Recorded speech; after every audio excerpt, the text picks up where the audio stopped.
Nahdlatul Ulama ini tidak punya keanggotaan yang terdaftar, tidak ada registered membership. Yang ada itu adalah satu komunitas yang dipersatukan oleh suatu watak kultural tertentu, yang kemudian mengidentifikasi diri mereka sendiri sebagai bagian dari NU. Jadi boleh dikatakan adalah open fellowship. Ini bukan membership tapi open fellowship, kewargaan yang terbuka. Namanya fellowship itu kalau dikaitkan dengan kedaulatan teritorial itu akan jadi citizenship. Kalau dikaitkan dengan kedaulatan teritorial.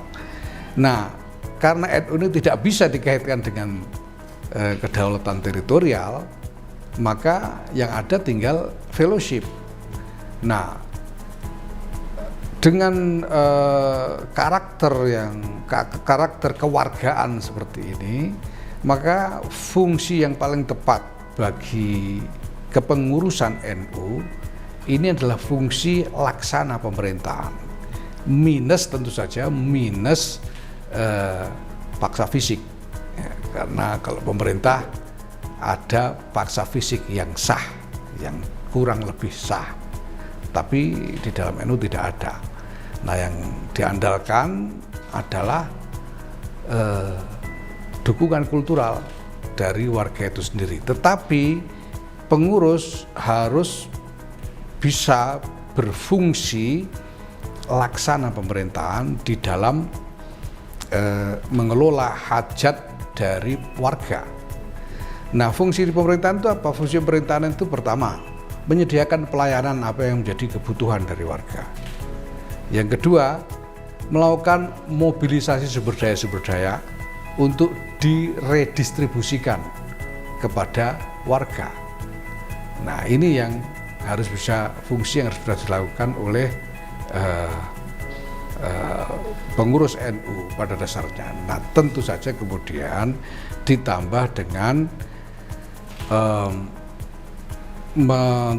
menciptakan, meng-create, membangun agenda-agenda supaya keseluruhan komunitas Nahdlatul Ulama ini sebagai energi sosial ini mampu menghadirkan dinamika yang transformatif bagi masyarakat secara keseluruhan.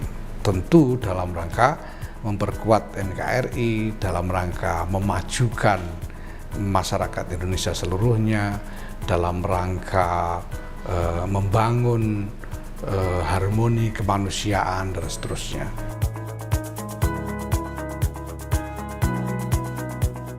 Selama ini wawasan ini belum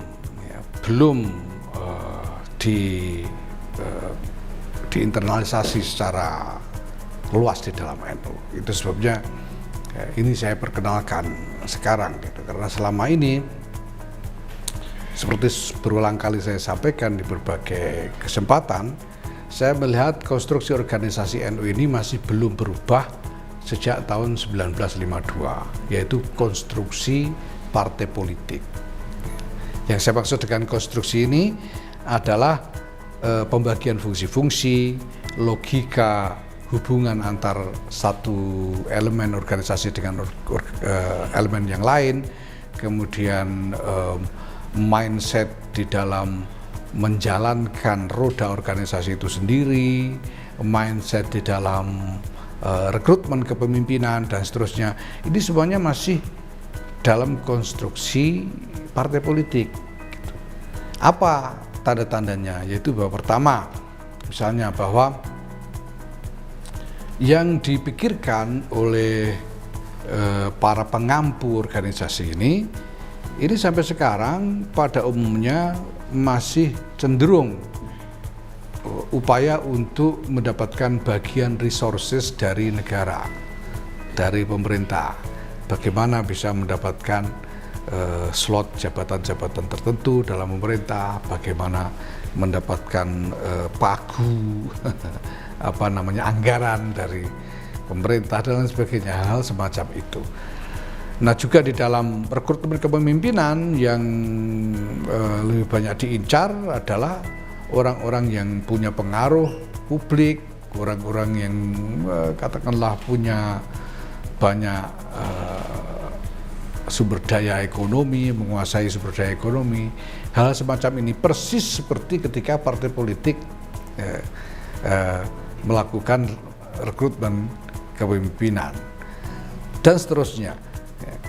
Jadi ini adalah konstruksi yang memang mapan, lama sekali, sehingga walaupun NU sudah kembali ke khitoh, sudah tidak lagi menjadi partai politik, konstruksinya masih konstruksi partai politik, mindsetnya masih mindset partai politik. Ini yang menimbulkan kecenderungan disfungsi, karena maunya masih politik, gitu ya, ya artikulasinya,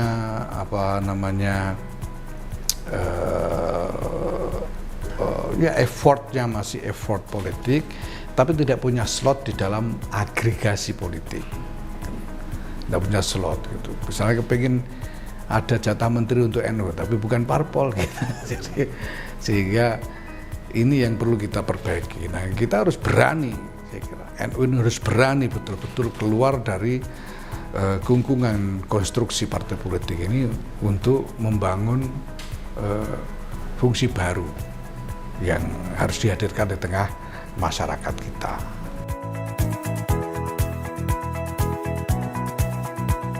Ya, pertama ya, Yakut itu adik saya. Kedua, dia ini ketua umum GP Ansor yang nanti akan menjadi peserta muktamar dan punya hak satu suara gitu. Jadi saya kira nanti kalau pemilihan ketua umum dia akan pilih saya lah, kira-kira gitu ya.